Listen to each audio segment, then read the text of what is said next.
Om Swastiastu. Selamat pagi anak-anak. Bagaimana kabarnya hari ini?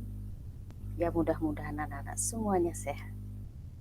Anak-anak, minggu lalu sudah kita pelajari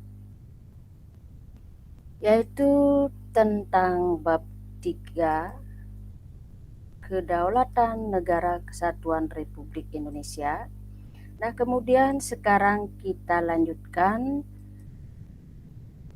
yang nomor C, yaitu melaksanakan prinsip-prinsip kedaulatan sesuai dengan Undang-Undang Dasar Negara Republik Indonesia tahun 1945. Nah, kita lihat yang pertama sekarang. Perkembangan demokrasi di negara Republik Indonesia. Yang nomor A, demokrasi parlementer dari tahun 1945 sampai 1959. Yang kedua, demokrasi terpimpin 1959 sampai 1966. Yang ketiga atau C, demokrasi Pancasila 1966 sampai 1998. Dan yang nomor D, demokrasi Pancasila masa reformasi tahun 1998 sampai sekarang. Nah, kita lihat yang nomor A dulu. Demokrasi parlementer tahun 1945 sampai tahun 1959. Pada kurun waktu 1945 sampai 1949 yang berlaku Undang-Undang Dasar Negara Republik Indonesia tahun 1945, yang harus dilaksanakan adalah demokrasi. Indonesia dengan kabinet presidensial, namun dengan keluarnya maklumat pemerintah tanggal 14 November 1945 berubah menjadi demokrasi parlementer.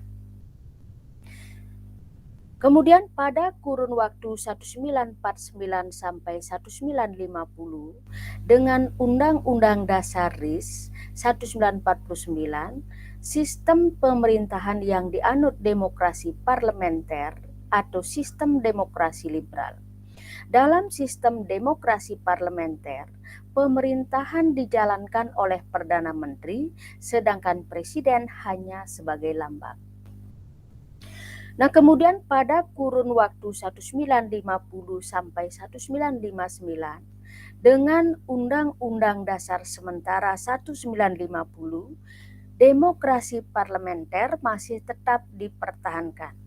Namun, dalam kenyataannya, demokrasi ini tidak cocok dengan jiwa bangsa Indonesia. Karena tidak cocok, maka keadaan semakin tidak baik. Nah, untuk itu pada tanggal 5 Juli 1959, Presiden mengeluarkan dekret, yaitu Dekret Presiden 5 Juli 1959. Nah, sekarang nomor B, demokrasi terpimpin 1959 sampai tahun 1966.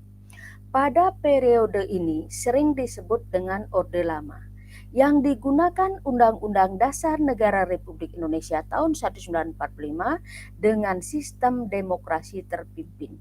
Menurut Undang-Undang Dasar Negara Republik Indonesia tahun 1945, Presiden tidak bertanggung jawab kepada DPR. Presiden dan DPR berada di bawah MPR. Nah, kemudian pengertian demokrasi terpimpin pada sila keempat Pancasila, yaitu dipimpin oleh hikmat kebijaksanaan dalam permusyawaratan perwakilan. Akan tetapi, Presiden menafsirkan bahwa terpimpin terletak di tangan pemimpin besar revolusi, sehingga terjadilah pemusatan kekuasaan di tangan Presiden. Lanjut nomor C, demokrasi Pancasila tahun 1966 sampai 1998. Pada masa tahun 1966 sampai tahun 1998 dikenal dengan Orde Baru yang bertekad akan melaksanakan Pancasila dan Undang-Undang Dasar Negara Republik Indonesia tahun 1945 secara murni dan konsekuen. Pada periode ini, secara tegas dilaksanakan sistem demokrasi Pancasila dan dikembangkan fungsi lembaga tertinggi negara dan lembaga tinggi negara sesuai dengan amanat Undang-Undang Dasar Negara Republik Indonesia tahun 1945. Demokrasi Pancasila berpangkal pada kekeluargaan dan kegotong royongan. Demokrasi Pancasila berarti kedaulatan rakyat berdasarkan kerakyatan yang dipimpin oleh hikmat kebijaksanaan dalam permusyawaratan perwakilan, dengan didasari nilai-nilai ketuhanan, dengan menjunjung tinggi nilai kemanusiaan yang adil dan beradab, demi persatuan dan kesatuan bangsa, untuk menciptakan keadilan sosial bagi seluruh rakyat Indonesia. Lanjut nomor D. Demokrasi Pancasila masa reformasi 1998 sampai sekarang. Pada masa reformasi, dikembangkan demokrasi berdasarkan Pancasila dan Undang-Undang Dasar Negara Republik Indonesia tahun 1945, yaitu dengan yang nomor A, penyempurnaan pelaksanaannya. Nomor B, perbaikan peraturan-peraturan yang tidak demokratik. Nomor C, meningkatkan peranan lembaga-lembaga negara dengan menegaskan fungsi, wewenang, dan tanggung jawab yang mengacu pada prinsip pemisahan kekuasaan dan tata hubungan yang jelas antara lembaga eksekutif, legislatif, dan yudikatif. Sukses atau gagalnya suatu transisi demokrasi sangat tergantung pada hal-hal sebagai berikut. Yang pertama, komposisi elit politik. Yang kedua, desain institusi politik. Yang ketiga, kultur politik atau perubahan sikap terhadap politik di kalangan elit politik. Nomor 4, peran civil society atau masyarakat madani. Lanjut nomor 2, perkembangan sistem pemerintahan di negara Republik Indonesia. Yang nomor A, sistem parlementer. Yang kedua, sistem semi parlementer. Yang ketiga, sistem presidensial. Nomor A, kita lihat sistem parlementer adalah sebuah sistem pemerintahan di mana parlemen memiliki peranan penting dalam pemerintahan. Dalam sistem parlementer, yang pertama kita lihat parlemen atau DPR memiliki wewenang mengangkat Perdana Menteri.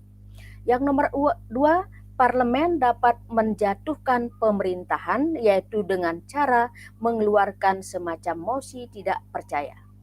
Yang ketiga, dalam sistem parlementer dapat memiliki seorang presiden dan seorang perdana menteri yang berwenang terhadap jalannya pemerintah. Ciri-ciri parlementer yaitu sistem parlementer adalah A, adanya pemisahan yang jelas antara kepala pemerintahan dan kepala negara. Yang kedua, kepala pemerintahan adalah Perdana Menteri dan kepala negara adalah Presiden atau Sultan atau Kaisar. Yang ketiga, kepala pemerintahan dipilih oleh parlemen atau DPR. Lanjut nomor B, sistem semi parlementer. Sistem semi parlementer di negara Indonesia diterapkan tahun 1949 sampai tahun 1950. Dengan diterapkannya Undang-Undang Dasar RIS 1949, maka yang disahkan tanggal 27 Desember 1949, sebab pada masa itu A, atau yang pertama, menteri diangkat oleh presiden. Yang kedua, Perdana Menteri diintervensi oleh Presiden. Yang nomor C atau 3, Kabinet dibentuk oleh Presiden. Yang keempat, Menteri-Menteri secara perseorangan dan secara keseluruhan bertanggung jawab kepada Parlemen. Nomor 5, Presiden berkedudukan sebagai Kepala Negara dan Kepala Pemerintahan. Lanjut nomor C, sistem presidensial. Sistem presidensial ini disebut juga dengan sistem kongresional, merupakan sistem pemerintahan negara republik. Pada masa itu atau sistem ini, kekuasaan eksekutif dipilih melalui pemilu dan terpisah dengan kekuasaan legislatif. Menurut Rothbard, Pemerintahan presidensial terdiri dari 3 unsur, yaitu yang pertama, presiden yang dipilih oleh rakyat, memimpin pemerintahan dan mengangkat pejabat-pejabat pemerintahan. Yang kedua, presiden dengan Dewan Perwakilan memiliki masa jabatan yang tetap, tidak bisa saling menjatuhkan. Yang nomor 3, tidak ada status tumpang tindih antara badan eksekutif dengan badan legislatif. Lanjut nomor 3, lembaga-lembaga negara. Yang pertama adalah MPR, Majelis Permusyawaratan Rakyat, yang kedua Presiden, yang ketiga DPR, Dewan Perwakilan Rakyat, yang keempat DPD, Dewan Perwakilan Daerah, yang kelima BPK, Badan Pemeriksa Keuangan, yang keenam MA, Mahkamah Agung, yang ketujuh KY, Komisi Yudisial, 8 MK, yaitu Mahkamah Konstitusi. Lanjut nomor 4, hubungan antar lembaga. Hubungan antar lembaga negara ini adalah dalam bentuk saling mengawasi dan saling menyeimbangkan, checks and balance. 1. MPR dengan DPR dan DPD. Yang kedua, DPR dengan Presiden, DPD, MPR, MK, hubungan DPR dengan Presiden, DPD, dan MK. Yang ketiga, DPD dengan BPK. Yang keempat, MA dan lembaga negara lainnya. Yang kelima, MK dengan Presiden, DPR, BPK, DPD, MA, dan KY. MK mempunyai wewenang memutus sengketa kewenangan lembaga-lembaga negara yang kewenangannya diberikan Undang-Undang Dasar. Nah, itu anak-anak mengenai lembaga-lembaga negara.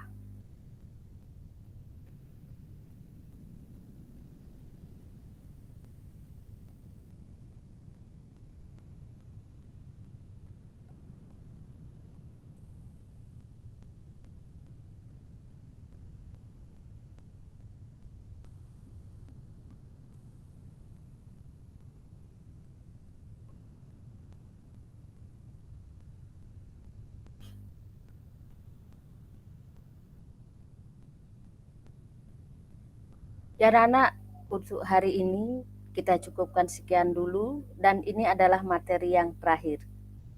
Minggu depan kita ulangan harian. Nah, untuk hari ini Ibu juga berikan tugas, anak-anak silahkan lihat di KCR. Di sana tugas anak-anak kerjakan dengan baik. Nah, untuk hari ini kita cukupkan sekian dan Ibu akhiri dengan Pramesanti. Om Santi Santi Santi Om.